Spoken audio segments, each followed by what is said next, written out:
Jama'a assalamu alaikum, barka da kasancewa da mu a wannan ƙasaitaccen channel ɗin taku mai suna Hausa Medium. Yau labaranmu mun dauko shi na kan wannan ƙasaitacce kuma shahararren shirin mai suna Malamin Mata. Domin jin wannan shiri yadda zai kaya, kasance da Hausa Medium. Idan wannan ne zuwanka na farko muna roƙonka da ka daure ka danna mana subscribe kana ka danna alamar ƙararrawa. Hausa Medium ta kuci.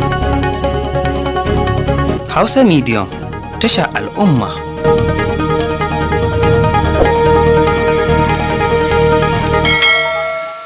To jama'a, kamar yadda muka faɗa muku mun ɗauko tattaunawa ne akan wannan shahararre kuma fitacce wannan shiri namu mai suna Malamin Mata.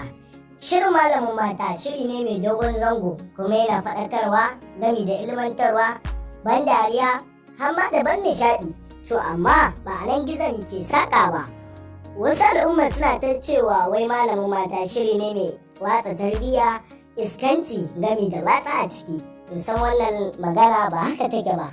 Shirin Malamin Mata shiri ne mai nishaɗantarwa, faɗakarwa gami da ban dariya. Kuma an ɗauko wannan shiri ne sakamakon wasu mutane a cikin al'umma suna gudanar da zuwa gurin malamai gami da 'yan tsibbu da malamai. To makomarsu yaya take kasancewa? Kai da cewa da kasancewa da shirin Malam Mata za a gaya makomar wannan mutane masu irin wannan ɗabi'ar yadda take kasancewa. Shirin Malamin Mata shiri ne mai dogon zango, kar ku manta. Idan wannan ne zuwa ku ta farko wannan channel ta mai albarka, ku daure ku danna mana subscribe. Kana ku danna alamar ƙararrawa domin sanar da ku sababbin shirye-shiryenmu da zarar mun ɗora. Hausa Medium ta ku ci.